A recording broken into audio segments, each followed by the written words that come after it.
Good evening, good evening, good evening. Welcome back to Sarita Talks. It is once more that we are in the comfort of my beautiful bedroom because this is how it happens in prison. When you're in prison, you don't call people at their jobs, you try not to, and you hope that they have time so they can answer your phone call. You hope that that they have their phone nearby because you don't want to call back and sometimes, if you miss a phone call and you're on this side, you wonder if they think that you don't care. So I say all that to lead up to it's the Gone But Not Forgotten series. And once more on my phone here, we've got Terressa Cummings. Tell everybody hi, Terressa. That's right. That's right. So I don't go to a podcast studio because this is how it is. When I called my family, they were at home. And this is my family calling right now on the phone. This is my friend Terressa, and she is a good person, and she's also innocent of her crime. We recently had a sister come home, and we are grateful and thankful, but there are more. I see we got someone tuning in, so feel free to drop a note in the chat if you want to shout out to Terressa. Go ahead and post a comment, and we can address it in real time. I just want to thank the people, like I said, that are watching and supporting the show. But more importantly, let's support these people that don't have a voice. Terressa, you came on before and you told us your story. Tell us a little bit about yourself, your age, when you went to prison, anything you want to let us know, you let us know. Hello, everybody. I'm 60 years old. I've been in prison for 25 years. Now, I was at the scene of a crime, and I got convicted of first-degree murder. The guy that actually killed her, Melissa Bovial was her name, he got 20 years with 15 running concurrent when she's already out. I took the plea to the, I said, that's terrible. But let me tell you, your daughter's on here. Hey, y'all. Hi, Mom. I love you. That's what she said. Listen, and before we even start, we're going to get back to this man that's already free, and you tried everything you could to bring closure to this case. But I just want to tell you, this is a damn fine mom, too. This is a good mom, and there's good moms in prison because, as you know, I talk about my son all the time. That didn't just start because I got released. Terressa told us all the time, about how, people support us and they care about us, but they just don't know how to help. So you were trying to help solve a crime that would have went unsolved. Would you agree? Absolutely. Where she was found at, or where she was killed at, she would have went unnoticed for years, if not forever. And, I feel like I did the right thing because I was there at the scene of the crime, and that's how I knew this lady died. And I wanted her family to know where she was at. Absolutely. I went to the cops and I said, this is where she is, and this is who killed her, and I know this because I was there. And I was in fear for my life the whole time. He said, instead of digging two holes and putting you one in each hole, I'll just put you both in one hole. So, I did everything I thought I could to get out of there. And when I left, when I walked away from this young lady, she was still alive. And I was coming back for her. That was my ultimate goal because I knew she was still alive. And as soon as we walked away, she started screaming, help, help. And he ran back and killed her. I wasn't even over there when he killed her. Wow. And I knew she was dead because when he came back to me, I said, is she dead? And he said, yes, and if you say one more word, you're dead. So, of course, I didn't. And I was just thinking the whole time, how do I get out of here without dying? Somebody's already dead. How do I get out of here without dying? So I just kept my mouth shut and drove back to where we were staying. Then I went to my children's house and finally got rid of him and went to the cops. I mean, I did that. It took me 5 days, but I went to the cops. And if you're guilty of a crime like that, you just don't go to the cops and say, here, can you lock me up for the rest of my life without parole? Here's the thing, too. You just said it took you 5 days. It took you 5 days of trying to survive and convince someone not to kill you because you saw them commit a crime. Would you agree? Correct. And on the 5th day, when you're finally free, and I know just from what we talked, you initially called the FBI. How'd that go? Well, they laughed at me. They thought I was playing a rude joke, and I said, no, this is not a joke. But I thought we were in Oklahoma because that's where he was talking about going. Mm-hmm. And so I didn't know who to call. So I thought, well, if it's out of state, I better call the FBI because they're, everywhere. So that's what I did. And they laughed. And they said, where are you? And I said, I'm in Joplin. And they said, call the Joplin Police Department. Okay. So from there, you call the police department and you tell them, we've got a lot of people viewing, and I'm so grateful and thankful that you guys want to tune in. And it's not about what a podcast or It's about Terressa Cummings. It's about Terressa Cummings, another innocent woman, been in prison over 20 years. Which is, listen, I thought of it this way when I went to prison. Somebody had time to give birth to a baby and that baby be in high school. Somebody somebody gave birth to a baby when she went to prison and that baby's graduated from college. That's how long people have been locked up and warehoused. So she tried to call the FBI. They're like, we don't really care. We think you're lying. You contact the police department. They feel the same way, correct? Yes. Okay. They said, really, are you joking? I said, no, really, I'm not. And they said, well, can you come here? And I said, yes. So I made 3 attempts to make sure this lady is found before they would actually believe me. Yeah. And I'm going to say this. We said this in the first show. Did you think that when you went to the police station to try and help, that you would have never left again? You would have never seen freedom again? Absolutely not. I just knew that I was doing a service because I was there and I knew she died and somebody else needed to know. Yeah. That was not cool killing somebody,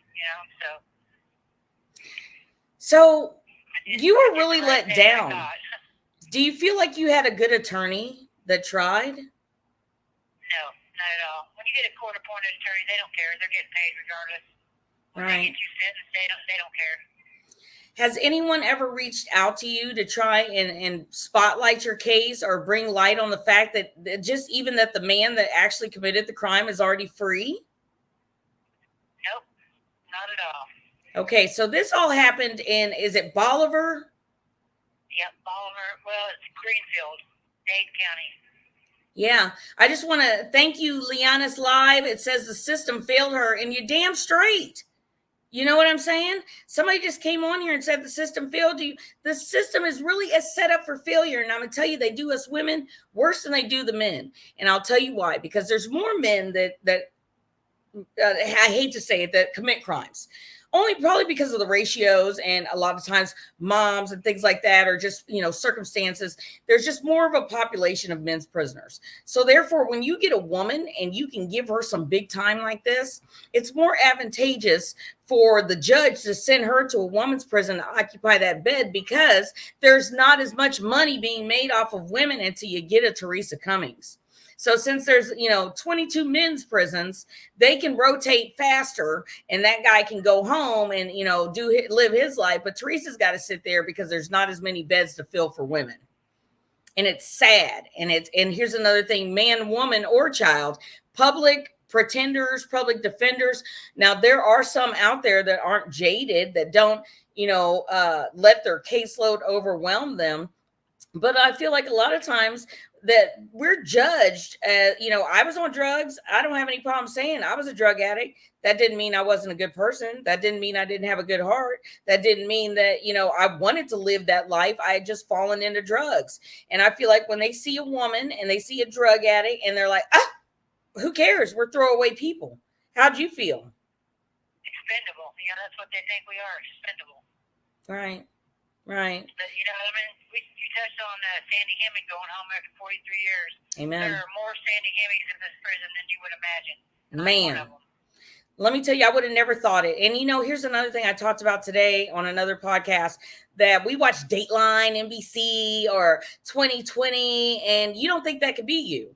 You don't think that could be you. Let me tell you right now, you could be innocent in jail just as quick as anybody else. It just depends on how much money you got, whether or not. Facility and may be monitored and recorded. It just depends on how much money you've got. Wrong place at the wrong time with the wrong person, and bam, here you sit. That's right. So did you show them where the body was?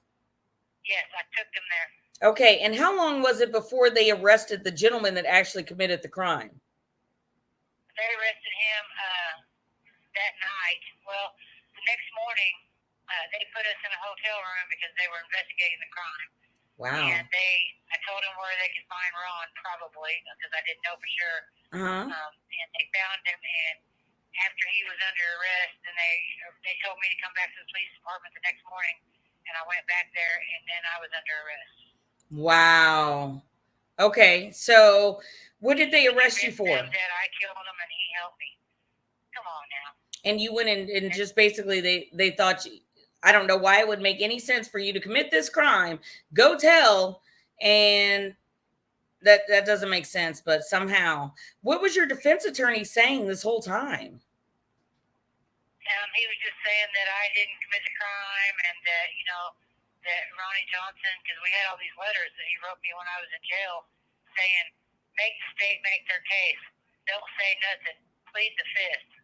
And then he said all these things to me. Well, I already said things. I already went to the cops. I already told them that you were the killer. So I'm not going to just sit by and be silent while I'm in jail under a first-degree murder charge, because I didn't commit the murder. You did. And he is already home. He is already home. Yeah, he's already home now. He's out. He got 15 years for kidnapping and 20 years for second-degree felony murder. Now, felony murder is if, like, me and you go rob a bank and I'm sitting in the car and you go in with a gun, I should naturally assume that there's some kind of pretense that someone could die because you have a gun. And so he got a kidnapping charge because she was forcibly moved from this place to where she was killed at. Right. Okay, if we both committed the same crime, first-degree murder is full deliberation, no matter how brief. Second-degree murder is the scenario I just described to you. If he kidnaps someone and that's intention. The same person. Yeah. How did that happen? It just seems like they went with, she's a woman and let's just throw her away. And we got another comment. Ronnie Johnson, you may have gotten away with it this lifetime, but you won't in the next one. That's right. God, listen, I used to tell people all the time, a Matthew 7:1. We need a t-shirt. Matthew 7:1. Judge not lest ye be judged. Okay. And when they throw away the key on people, first of all, you are an innocent woman.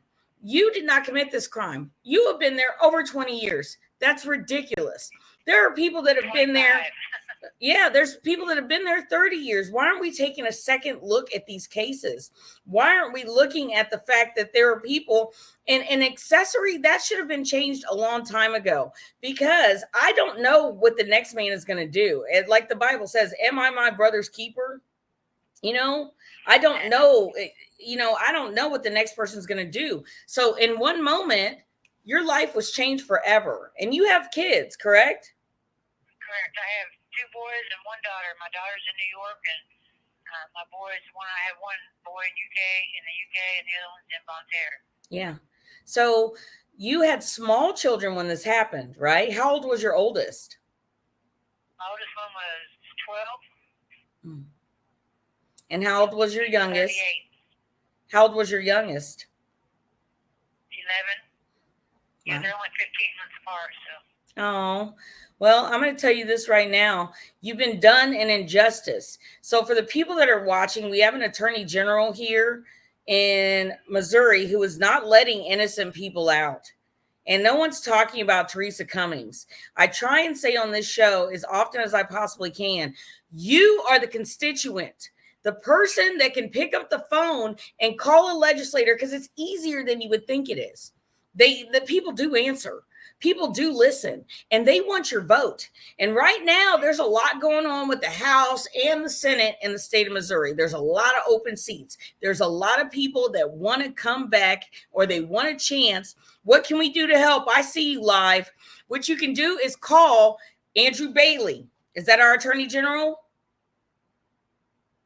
And that's who's not letting people out. You can call our current sitting governor, Governor Parsons, and ask him. And you know what? Britt Reed is Andy Reid's son, and I already went on him enough. And I'm not about dragging people's name through the mud, but if anybody's name needs dragged through the mud, it is Britt Reed, because you are a recidivist. But he commuted a 3-year sentence for Andy Reid's son. Now check this out. I love the Chiefs. Okay, I'm a big Chiefs fan, and Andy, Yeah. you cannot help what your kids do. Okay, I can't control what my kids do. However, this is how you can help. You can call Governor Parsons and say, you were able to get out Britt Reed. Can you please help Terressa Cummings? Can you please help Brenda Williams? Can you please help Rosemary Jackson? Can you please help Paige Spears? Can you please help all of these innocent people or people that have just been warehoused and have been there too long? Can we start taking a second look at some cases? And there's also something you just mentioned. You were 60 years old and you've been there 25 years. Why don't we have a geriatric law like some states? Where even, listen, you should be one of the first round draft picks because you've been maintaining in there with a slew of health issues. Would you agree? Exactly, yeah. And I've only had like 8 violations in 25 years. And I have had most of those dismissed. So, okay. I'm a model inmate. I have good exemplary behavior. You are. Most people that are killers don't just come to prison and behave themselves all of a sudden. So that should tell you something too. Well, I will say you have exemplary behavior, and I don't view myself as a killer, but if you got 8 violations in 25 years, I had 31 and 14 and a half. I was angry. I wasn't always a good person, I wasn't ready for that to be my life. So, but as a determining factor in the fact that this woman who's been I knew I had a chance. I had a 17-year sentence and I got paroled after 14 and a half, but I still had 31 violations. You sit on a life sentence where they don't have a date for you yet, but they will. And you only have 8 violations. You've tried your hardest to stay out of trouble is what it seems. Absolutely. Good. Most of us are sitting in here like this. We're still productive citizens. Oh, yeah. We're just sitting in here being warehoused, Yep, because you work like a dog. Yeah. Brenda Williams is my roommate, and, both of us, she has 2 jobs, and I have about 3. I do anything I'm asked to do. I get up every day and go to work and just keep it moving, That's right. That's right. Somebody can bring me home. That's right. And guess what? It's coming. Terressa, I've never had a chance to tell her as much as I really wanted to. When it was time for me to go home, I had about 3 months left, and I had this big grand plan to go to Kansas City because that's where my family was. And Mrs. Staten, who talks just like I'm going to talk here in a minute, said, Tosin, we all know you're going to be successful. Go to Columbia and start this program. And I remember Terressa because she does everything to help others. We were always in this ice line trying to get ice in 1,000,000-degree weather, and the officers clearly, it's power controlled. They don't want us to have any ice. And I came in and I was crying so hard. And you and almost everybody on that wing said, Sarita, what's wrong? And I said, Miss Staten just told me about this program they want to open. They need somebody to open it. They want it to be me in Columbia, but I was going to go to Kansas City. Do you remember what you told me? So you go to Columbia. Yeah. Her and my whole prison family. And remember, there was this old biker lady, and I never really talked to her. Remember, she lived on a lower tier, and she came up, and she was real skinny and haggard, and she said, that sounds like that's meant for you, and you can always take a bus to Kansas City. And I will always remember that. Terressa, you and Jackie and a few other people just gathered around me and said, this is you. So for where I'm at right now is because of this woman that's on the phone.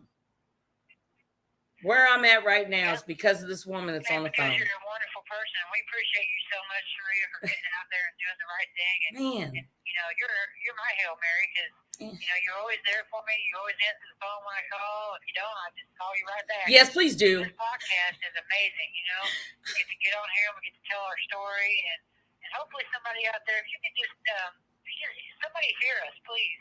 Amen. There's so many more Sandy Hemmies in this prison. We're sitting here. We need someone to take a second look at our case. Amen. A third look, even.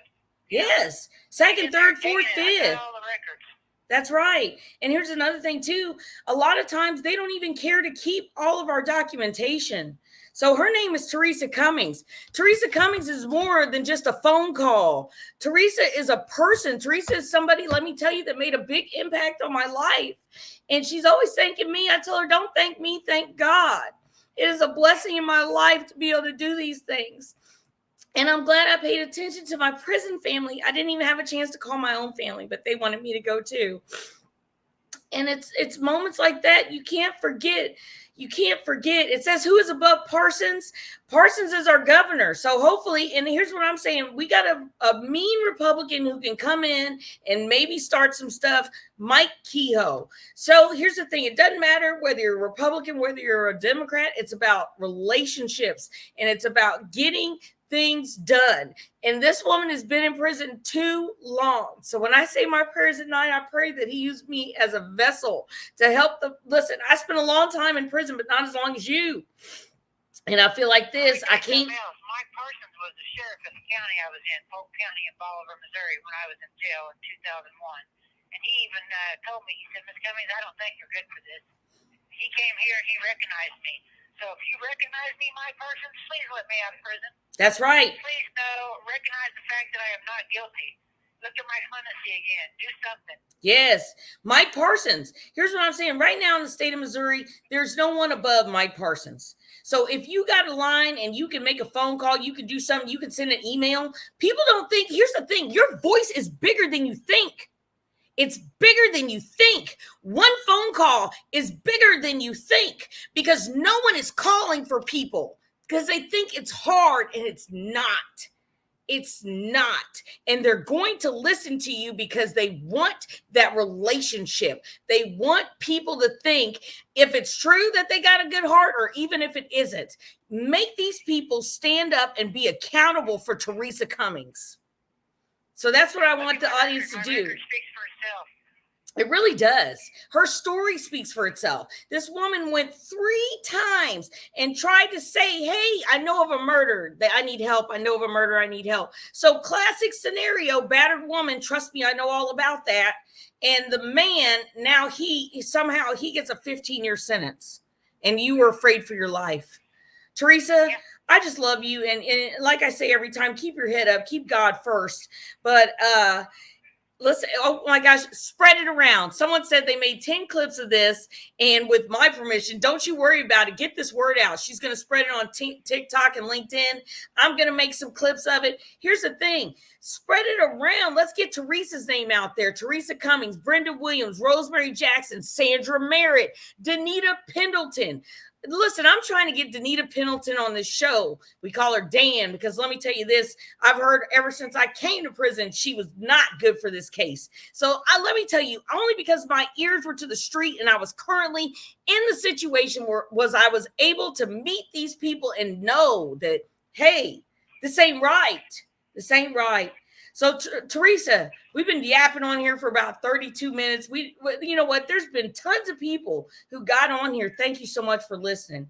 Thank you so much. Please pick up the phone call. Call Jefferson City, Missouri. Talk to Mike Parsons. Talk to your local congressman. Talk to him. Tell him, hey, there's a guy, Tony Labasca, who is actually doing some things to help us. He's a Republican. Doesn't matter if you're Democrat, if you're a Republican, just listen. Terressa, tell us something to let us go. Give us your name, give us your number. You're not just a number, and tell us, you know, how to contact you or how to get a hold of someone who can help. Tell us about your website too. Okay, my website is freeterressacummings.org, and that's Terressa. And my DOC number is 138915, and I'm here at 3151 Litton Road, Chillicothe, Missouri. Housing unit AC 144A is where I live at. Man, let me tell you, I lived on all those wings, so I know exactly where you're at. Well, I just want to thank you all for tuning in. My name's Terressa Toast, and the show is Terressa Talks, but I was a number, and my number was 1209553. And let me tell you this, God opened my eyes, and I want him to open everybody else's eyes. Thank you so much for Terressa for coming on. Thank you, everybody, for watching. Don't forget about them. Don't forget about my friends, okay? There's good people. Don't you worry about it. Don't thank me, thank God. Thank God.